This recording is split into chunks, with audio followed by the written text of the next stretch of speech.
Hey guys, I'm so excited to come on and let you know that I have created a free journal template for you. Badasses build boundaries. Boundaries have been essential to me in my healing journey, and I know they can do the same for you. It's when we say no to the things that don't serve us that we're really able to be true to who we authentically are and who we are looking to become. So go into the show notes or go to my website, jessieblois.com, to find the link and download your copy today.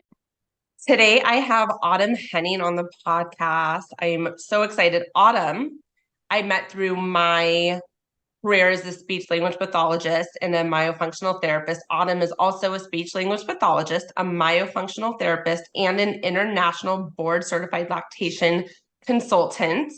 Autumn owns her own private practice in South Carolina, and she's a consultant and she teaches courses. So it was through actually that course that I first got introduced to Autumn. And it was a life-changing course for me in my career. So welcome to the podcast, Autumn. I'm so happy you're here. Yay. Thank you, Jesse. This has been a long time coming, right? It sure has. It sure has. And as I was reading your credentials, I remember it was in our course or slightly after that you found out that you became a board certified lactation consultant. You have a really good memory. Yeah. I Yeah. actually don't, but that stands out to me. I was so excited. Yeah, I remember over lunch during we broke for lunch at the Yeah. course and I got the email. Of course, I was like checking my email for my test results and everything multiple times. So yeah, wow. That's exciting. Yes. Yeah, it's so exciting. I have a lot to talk to you about because honestly, even years back before my passion of this podcast and working with women and empowering women came about, I was always inspired by you because you have this course and you created this course that's so important to our profession and you travel and people come to you everywhere. And to me, like, this is just such a badass thing to do to be like, I'm going to create this knowledge and then I'm confident enough in my ability to share this knowledge and teach people. Because I've always been like too scared. I'm like, I know what I know, but I don't know how to tell people what I know and how to put it into words. But you did that. So it's pretty amazing to me. But I want to start, Autumn, with the beginning. So, can you give us a little bit of background about who you are and kind of what your upbringing was like? Sure. Yeah. Thank you so much for those kind words. You're right. Mm, I did do it, but we're going to talk about the power and the persistence. yeah, um, it always looks easy from the outside, right? it sure does, but it's so not the way it is, right? Yeah. So, my upbringing, let's see. Gosh, where do I start? Yeah. So I am the oldest child. I have a younger sister by 2.5 years. Very close. We were always close growing up, and then we still are close. We live, just a neighborhood over, and our kids are close in age and very close cousins. And yeah, so starting with that, that's a little bit of background. Very early on, I feel like I built a lot of resilience very early on. When I was 8, my parents were divorcing and my dad died by suicide. So Wow. sorry to start out really heavy, No, but but thank you for being so open and honest and vulnerable and sharing that. yeah, yeah. So I think obviously we all have these monumental events in our life, and mine just started early, you know? Really early. Um, but every challenge and every event in your life, you hope to learn something from it, and you hope that it shapes you and makes you a better person or a resource or help for someone else. And that definitely did. I used to tell myself, I remember as a kid, like, hey, if I can get through that, like a tragedy in my family, like I can, what else you got for me, life? I can get through anything. And life had more for me for sure. um, but yeah, I think having that experience from a young age has Hmm. really helped me um, as a person and relating to others and being an advocate and for mental health Yeah. and not shying away from the hard conversations. From a young age I was always told, hey, if you're struggling, like there is zero shame. You talk to someone, you ask for help. We'll, get you counseling or medication or resources. And I personally have taken up on that. So I feel good that I had that experience from early on. It's not ideal to have, obviously, but No. um, you take what you can from it, and it's definitely shaped me. Other big things that have shaped me, growing up, I always joke like my talents. I'm not good at athletics or theater or music or any of that. Like I'm good at my career. Like Yeah. that's my talent. Um, and so, growing up, that was kind of my thing. Like school was my thing. Um, I was never into cliques or anything. I had friends in all different demographics and backgrounds. And so I really liked keeping myself open to a variety of people and um, just being open and learning about different people and having friends from all different backgrounds. So my passion for learning and school definitely continued on.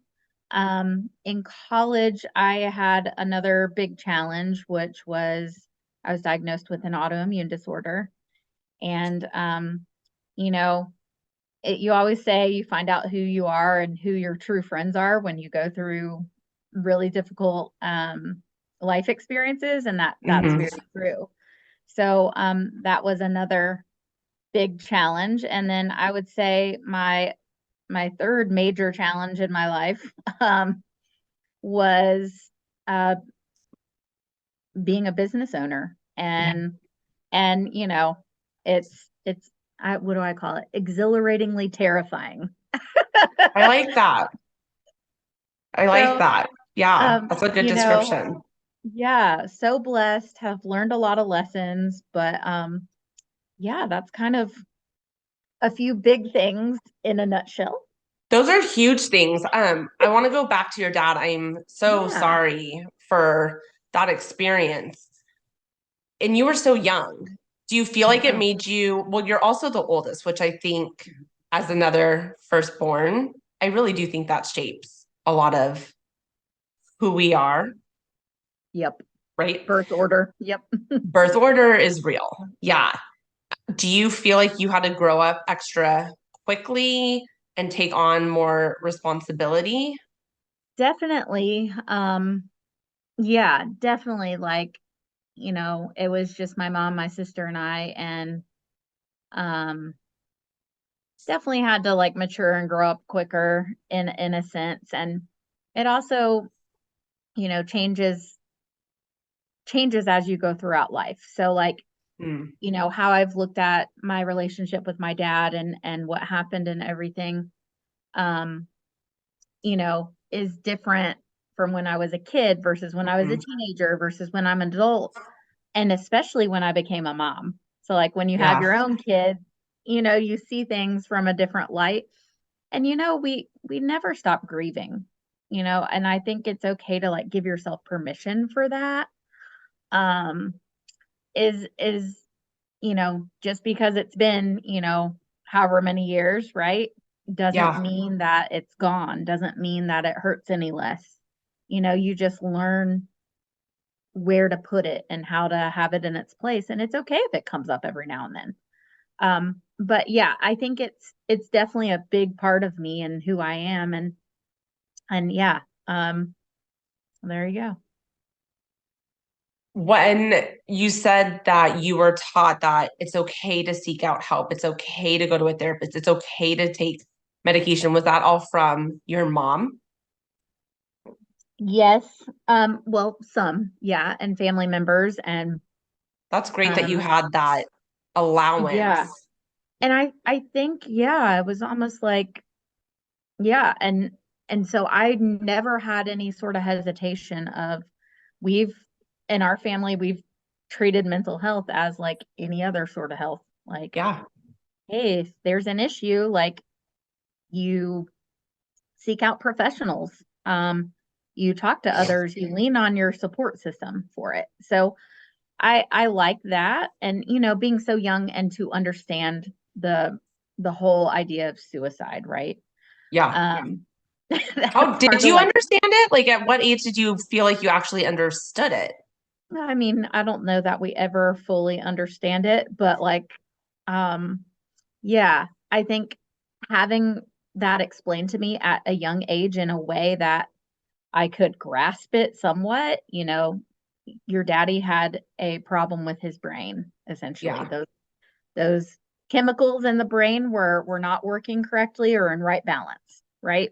And Yeah. so like when you take it more scientifically and look at it from that avenue, you see it as more of a health issue rather than a personality flaw or all the stigmas that are out there. Yeah. Yeah. Well, I mean, I fully believe it as the first way that you explained it, right? Mm, The chemical makeup in our brain. I've struggled with depression and anxiety my entire life. yep. So I definitely understand the idea of there are all these feelings. I don't know why. And I Hmm. describe depression as the heaviest emotion, but it's also empty. That's such a good description. So, and and the hardest part is like when you can't attach it to an event, right? Like you're just like, I feel Not like this. logical. I'm Right. supposed to be grateful. I have so much in my life to feel Right. grateful for, but There's it's nothing like, wrong in my life. Why do I feel this way? Yeah. right. So Yep. I have a Yeah. lot of empathy for somebody struggling and going through that. I definitely don't Right. think it's just a fleeting personality flaw. Right. And I also think like just connecting it to us professionally. Number one, I'm really passionate about it because of my personal and my family life experience, but entrepreneurs are our lives are just more unpredictable, like not as secure financially wise, right? Like Yeah. it's always a risk. Um, you know, we are juggling a lot of balls in the air, right? Yeah. Um, and especially women in business. I think that's a gap that we are still working on bridging. Hmm. And so, and then even furthermore, those in the helping professions, those that take on other people's, um, take responsibility and have a high honor of serving people in a healthcare way, right? Hmm. And so those three things together definitely make it a recipe for some of those mental health challenges as well. You just gave me the best lead way, but you also just said so much, and I want to kind of like hit on every one. I couldn't agree with you more. I mean, I've always struggled with the mental health aspect, but becoming a business owner brought it all to the forefront. I mean, it rose to the top, and I've talked about it before, but it was learning about business ownership that literally it broke me. And that's when Mhm. I knew I had to really figure myself out. And that kind of even started like this whole trajectory for me of like, once I started to feel better, there are other women that need this support. Yeah. So Yeah. being a business owner, yeah, it sounds fancier and more exciting than it is for sure. It we were somewhere last week and someone made a comment like, "Oh, well, you have money because you own a business." And I'm like, "I get paid last." That's right. Right? I'm Yeah. responsible for so many people's livelihoods. Being a business owner does not equate money and freedom. Hopefully it gets us there, but Eventually, yeah. yeah, but that's not how it starts. And then you brought up the part about being a woman in this industry and or any industry. It's so true. One of my biggest driving forces is one day my kid was sick and my husband stayed home and I went to work because also in our profession, when you're working with people and treating and helping people, if you don't show up and they don't show up, you're not getting paid that day. There's no Hmm. like sick day worth of money unless you're on a salary, but not as a business owner. So I went to work and my husband didn't, and his boss said to him, "Why do you stay home and Jessie doesn't? She'll never be able to exceed in her career as much as you can in yours." And that was it. Like that was years ago, and that just lit a fire. So women are still proving themselves. For sure. There's still a long way to go, even though that we've come a long way as well. Definitely don't want to discount, strides that have been made, but yeah, there is still a different standard. And, I also, the other thing that like I am proud to be a woman business owner. Yeah. Like I don't want to be treated differently because of it, but I also want to own that, you know? So It's a big deal because it's an uphill climb. It's an yeah. uphill climb. So what made you decide after school when you're starting your profession, what was it inside of you that you decided you wanted your own business? Yeah, good question. I think, I had worked in a few different types of settings and for different organizations and whatnot. And I think it was the point where I was doing everything in leadership and management that a business owner would do, but the compensation wasn't there. I didn't get the tax benefits. I didn't get more PTO. You know, I think that was the turning point was like, okay, why am I doing all this for someone else without having reaping the benefits? And so that was really what it was, or a big factor. And then there was a gap in our community for these services. And so, like I said, school is my thing. I love learning. I always go the extra mile as far as that. And so I was the only person in our area that had like taken on learning about myofunctional therapy. And so I was seeing the need, and, that was a service that where I was employed didn't offer. Okay, I was And going to ask you, were you offering it in someone else's business or you learned about it, but you weren't doing it? correct. It was almost like they're gateway drugs. I learned about this and then I had more questions. And so I learned about the next Right. thing and deeper and deeper. And so, yeah, where I was working was only for pediatrics, and I was seeing all these patients, whose parents, I was seeing these kids and babies, and the parents, or whatever, um, also had some of the same issues, just in a different way as adults. And so that was really where it was born. I was like, there's a gap here, and I don't know anywhere else to send these people, and might as well, let's go for it. So we did. Who's A lot of we? people, yeah, me and my husband. So is he in the business with you? Yep, And he all has in been from the beginning. from the beginning. Wait, so you left your job? Did he leave his job too? We left both our jobs. Yes. Wait a second. So what Mhm. was your buffer? My mind's like blown So, right now. yeah, What was this is what a when lot I of say people buffer, don't I know. mean financial buffer for anyone that doesn't understand what I'm Yeah. saying. But when I started mine, like my husband still had a W-2. Hmm. No, girl, no safety net. All right, so Wait, you did you have ready? McKenna? Did you have your daughter already? Yeah. I just need like full picture here. Okay. Yeah. Okay. I So feel like I here's need full a glass of picture. wine for this. Okay. All right. So we started, like, I had the crazy idea of doing this course. There wasn't another course out there on on our topic, really, tongue ties, right?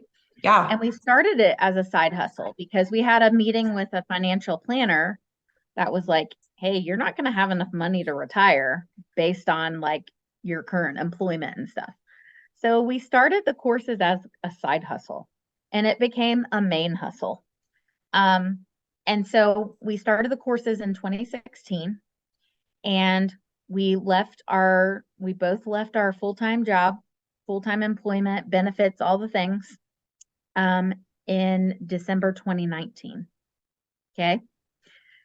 So Were we you left. teaching it at this point? Yeah, I was teaching since You were 2016.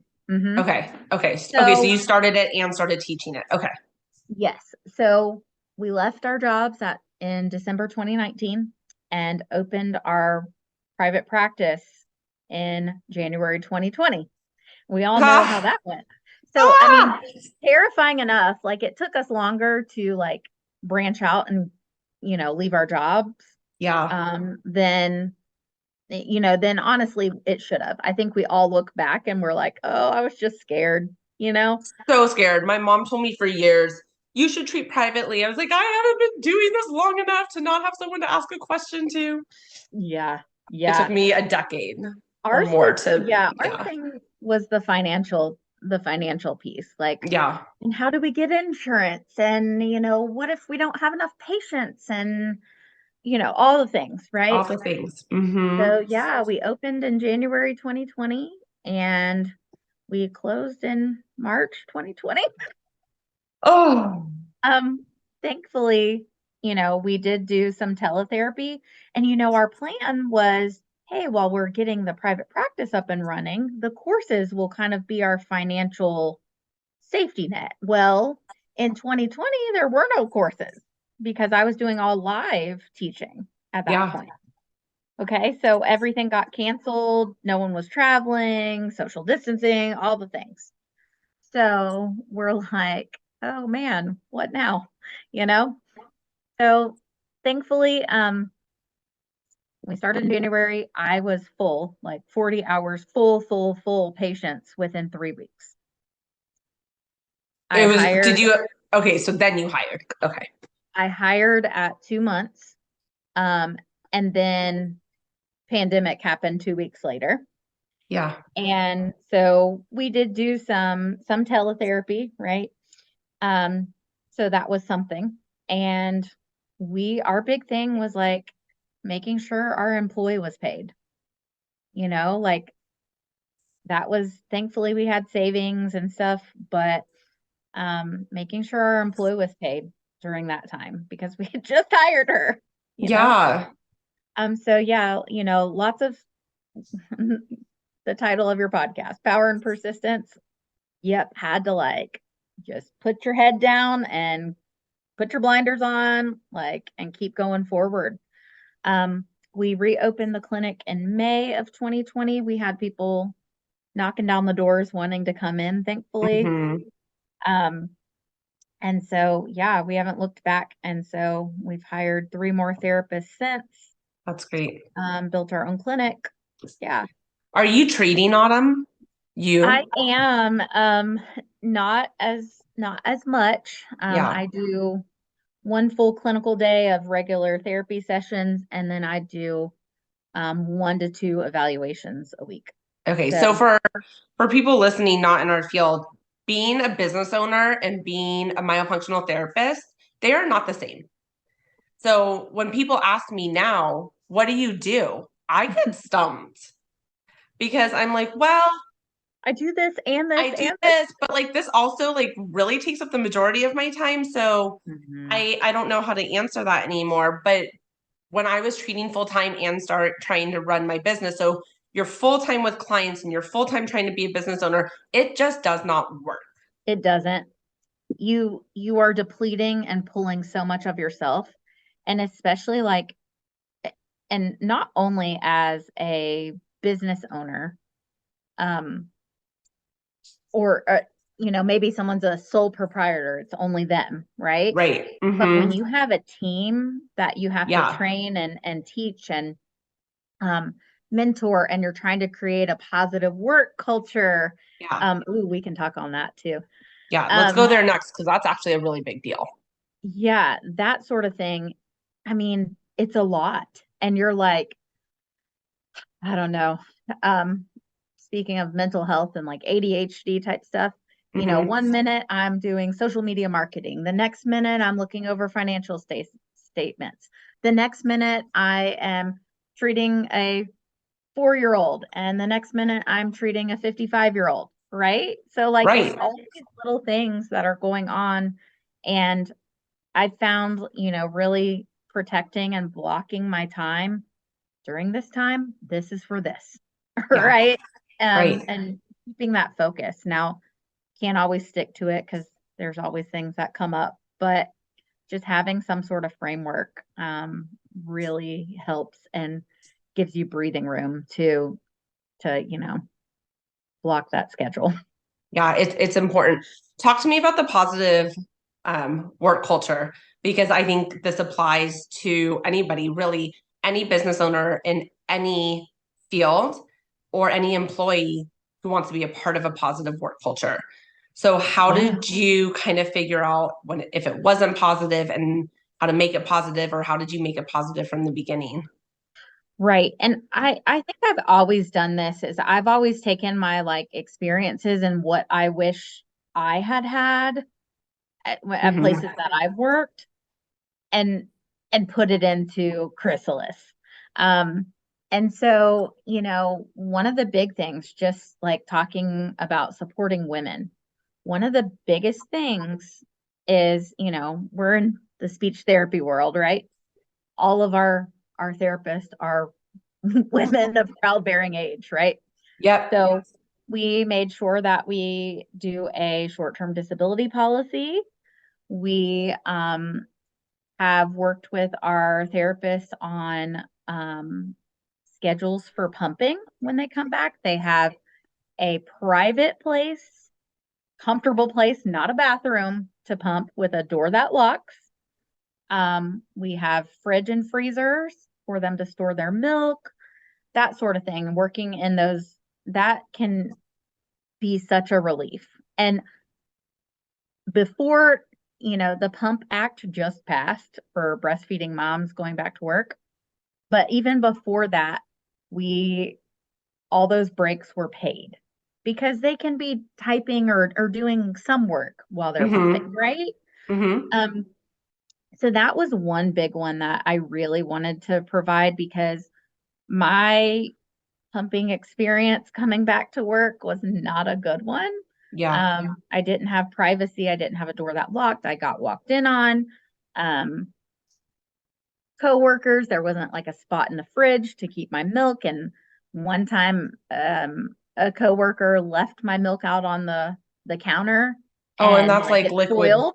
Yeah, gold. Oh, I know. So like just things like that are yeah. really a big deal. I made sure in the space that we're in, a non-negotiable when we were building our clinic was that every therapist office treatment room had a window. That's Oh so my nice. gosh. That's so nice that you No, got to build it from scratch, because some of ours do and some of ours don't. And everybody's vying for that window for, I mean, obvious reasons. That's right. huge. Yeah, you just feel disconnected, especially like, you know, in the winter time when it's like dark in the morning, dark in the evening. If you don't have a window to like transition through that, you just feel really like disconnected and Yeah. yeah. Um, so that's one thing. The other thing is, in our field, productivity is a big buzzword, right? And there are all these like unrealistic uh productivity guidelines out there. And here's the thing, like how much can our therapists control if their patients attend therapy or not? Mm-hmm. If Mm-hmm. if a child is sick, they're sick. Like there's nothing that therapist can do. So we have other projects that they can work on to be counted as productive time. So whether that's running a referral pad to a potential referral source, whether that is creating a therapy resource or, organizing the, you know, treatment supplies or whatever it Mm-hmm. is, um, so that they're not penalized for, patients not being able to attend or whatnot. We also do paid documentation time. And like, I would be mad if my therapists are taking anything home to work on Mm-hmm. because I really truly believe in that work-life balance. And if there is such a thing, we can There's try. not, but Yes, exactly. Um, but we can definitely set some things up to help that. Yeah. So yeah, we do 45-minute sessions and there's a 15-minute break between every session. Yeah. Just to go to the bathroom, take a deep breath, plan for your next person, Yeah. write your note. Yeah. Our clinic structure differently because we take insurance. Yeah, that's a So big difference. Yep. it's a huge difference in how we have to structure it. But just one thing that I did decide, because I've been the therapist working for someone else, even though it's a risk to us, it was a risk worth taking, is our therapists are all salaried. So no matter who shows up and who doesn't, their pay doesn't change. Because it's true. Sickness, vacation, summer times, camps, there's busy parts of the year and really slow parts of the year. And I don't want anyone else to feel scared about their finances. Yes, I love that. So you created this course that's very niche in our profession. It's about tongue tie. So you saw this gap, you went after it, and now I know there's more and more people coming out with similar courses. So how I want it to be relatable across any field, right? Yeah. How do you stay positive and grounded and confident in who you are when you see other people doing the same thing? How do you not get in your head and go, shoot, are they doing it better? Should I be doing it this way? How do you stay proud and confident in what you're putting out into the world? Such a good question. Such a good question. And I'll be honest, like I think that abundance mentality, I know it's like over talked about and used, but I think that's a big deal. Is I have literally had people take my course, turn around and put a course on the same topic out, right? With a lot of my stuff. Okay. And yeah, I know. And my knee-jerk reaction is, oh my goodness, like, right? So it's a lot of like inner work and, really like grounding yourself in reality of like, okay, whatever. The original is always better than the sequel, That's true. Yeah. So like that is fine. And, you know, who's to say that, and who's judging whether it's better or not? It's just different. Does that come naturally to you? Because I've always been in my head, like, and I think, unfortunately, I think women do it more, but the comparison. Yeah. So did you naturally get to a place of like, who says it's better? Or is that something that you've worked on? It was sixth grade. Oh, what happened in sixth grade? I wish I learned that in sixth grade. God, life would have been different. I know. I learned in sixth grade who I am and stood in that power. I think, what? yeah. How? So there were a lot of like gossipy stuff, and I like was trying to be cool and fit in middle school. And then I realized how miserable I was trying that and trying like comparing, oh, my clothes aren't as cool as hers, or she has a cuter boyfriend, or, whatever. And I just realized, you know what? That is so dumb. Like it needs to be me versus me. Wait, so your sixth grade self had the maturity level of my 35-year-old self? Because I don't think I was there. I think I was 35 when I was like, I don't want to live like this anymore. This is so dumb. But like that happened 5 years ago. Wow. So yeah, I remember just consciously like making the decision, like, who cares? Let them do. Let them.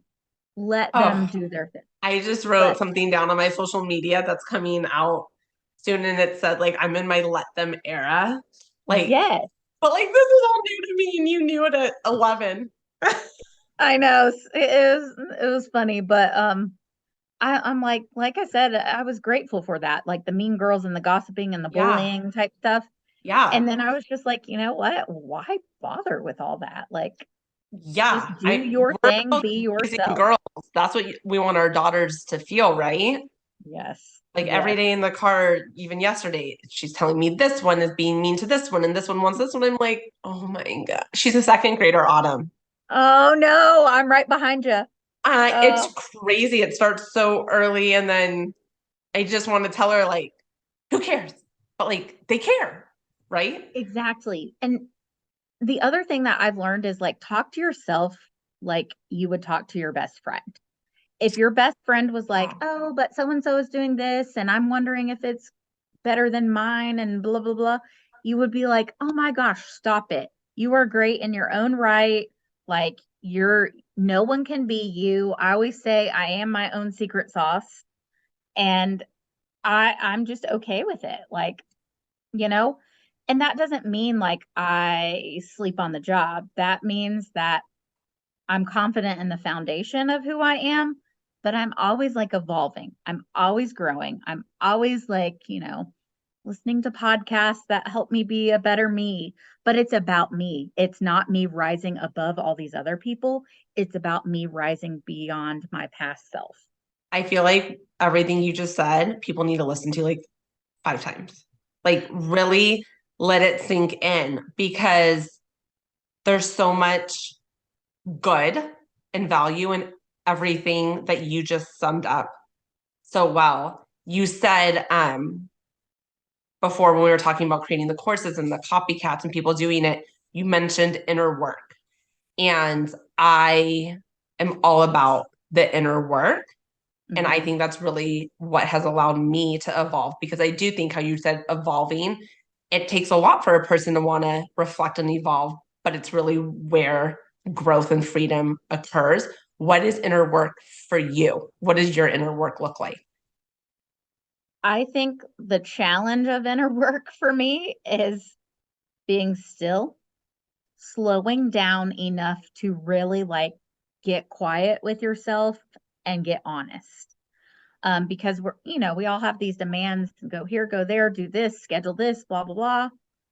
So for me, that was, um, yeah, doing a lot of journaling, a lot of self-reflection, even just time to grab coffee with another business owner friend or Mhm. someone that has an outside perspective that gives me things to chew on and really reflect on. And I'm also big on, whatever, it can be religious or not, whatever, but I do believe we're designed and we have an inner knowing, you know, and getting used to hearing that, actually asking for it of yourself and being certain about it and following Yeah. it. Yeah. Um, so yeah, for me, it is it is religious for me. It's the Holy Spirit and he's working in me and I can ask questions and get answers and I just have this twinge, this knowing of what the Yeah. correct way or the right path to take is. Yeah. And I understand that. For me, it's not religious. For me, I would call it my intuition, but it's Yep. the same exact concept. But Mhm. you're correct in the slowing down. We can't hear that inner knowing if we're not stopping or slowing down enough to hear our own thoughts Yeah. and finding the time because we are so busy to hear our own thoughts Yes. is tricky, but maybe one day we can take a walk, right? Right. Alone. Yes. Sometimes, and I love a good podcast in my car, but sometimes I just have to turn it all off because it's the only time I'm going to be alone. We just went on a family vacation for 5 days. We had the best time, but I came home and I realized I have not been alone in a week because even with one bathroom in a hotel room, they're Right. talking to you through the door Through the door. Yeah. or they're walking in. So finding that alone is so important for that inner work to really manifest and come through because you Yep. have to hear the quiet to hear yourself. And you really do know 100%. a lot, right? We know more than we think we know. And yeah, absolutely. And I do feel like it takes time and practice to develop that sense, right? that intuition, that inner knowing. Um, and sometimes what our brain wants, we know is not right, and we're like pushing against that inner knowing, you know? Yeah. And so practice with changing gears and just going with it, you know? Yeah. Uh, Surrendering to the outcome, even when you want something to happen sooner or faster in a certain way. yes. Really, and this is hard. This is like something I think about many times in one day, but really just trying to let it go, Mm-hmm. surrendering. It's hard, but it's when I feel like my manifestations come through when I actually let go, but Mm-hmm. getting myself to actually let go is hard. It's just like, we all have the single friend that's looking for love, right? Yeah. We all like, I feel like I met my husband when I wasn't on a search, right? When I just like was myself and like let it happen, Yeah. yeah. And it's like love. They say, when you know, and I think that's true. Like you do have that sense. Yeah. Um, yep. So in business and personal life too. It really crosses over too, because I think when you do the inner work and you're working on yourself as a whole, it will bleed into every area of your life. You don't have to separate motherhood from business, from self, from friendships. Yes, they're all separate and they all need different attention. But when you're, the foundation of all of it, the work you do will just, bleed into all those different areas naturally. Yes. Before we wrap up, I have two questions for you. Okay. The first one is when it gets really hard as business owner, mom, wife, Autumn, all the things, what are you doing to put the power in the persistence? How are you not saying, like, you know what, this business ownership thing, it sounded good. No, thank you. This is way too stressful and too hard. What do you find inside yourself that keeps you going? I think pausing, stepping back and getting perspective, because lots of times it's the circumstances and the feelings associated with that circumstance. Maybe you're tired, whatever. And so really looking at it on paper is really helpful for me, like a good old pros and cons list, or, one of my therapists said, what did she call it? She had this journaling technique that was really helpful for me because it's just like reviews. People want to write a review when something's particularly bad, right? Right. Yep. Yes, like we focus on the problems oftentimes and we forget about all the good stuff. So she would call it, you need to write about the good stuff and then you need to write about the challenges. And so, and then also looking at solution driven. So, like, okay, what can you do about those challenges? That really helps me. I think, and it sounds super cliche, but self care and like actual self care, not just like, oh, I'm going to have a sweet coffee today. Yeah. So Like, what's actual self-care to you? I was just having this conversation with someone, like I get my nails done, but I don't count that as my self-care, right? right. That self-care is really different to me these days. What is Mhm. it for you? So for me, self care is doing something that helps me be my best. And it may not be fun or pleasurable. So, Right. like working out, Yeah. I getting my tail in my workout gear and doing it, like I have to like convince my brain that yes, this is good for you. I always feel so much better afterward. I'm more clear. Um, it's exactly what my body needs, but like getting to it, it's not exactly what I want to do, but the results help me be at my best. So Right. that's an example. Doing the it may be difficult things or things that aren't exactly sexy or fun or whatever. Um yeah. It may not be convenient Yeah, either. it usually isn't. You have to like find the time. for me, self-care is, unless I'm with the girlfriend, I'm alone. I have to find that time. But you're right, it allows you to be at your best. Okay, last thing I want to ask from you, because you've done so much. What would your advice be to others starting out besides don't copy people's courses? Make your own. You know, I'm big on let yourself dream. Imagine, I talked to my consulting clients and we talk about, I want you just to get quiet, get calm with yourself. You don't have anything else to do, and close your eyes. Okay. Where are you? What's the environment like? Who are you working with? What tools or supplies do you have? Set it up from the get-go for what you want. Don't be trying to like compromise and make things work and whatever. And there is a little bit of that, obviously. But you have to, like, when we got married, we made our non-negotiables list. Like, these are things we're going to spend money on. We're not negotiating on. These are the fundamentals. And then the other stuff is just little details. But really think about what you actually want, not what would work necessarily, but what you would actually want. Yeah. And start there, because it's much easier to go in that direction and like set it up that way. And like my daughter goes to a leadership school and they talk about, it's based on the 7 habits of highly successful people, the Stephen Covey book, right? Yeah, that's so cool. And they always talk about begin with the end in mind.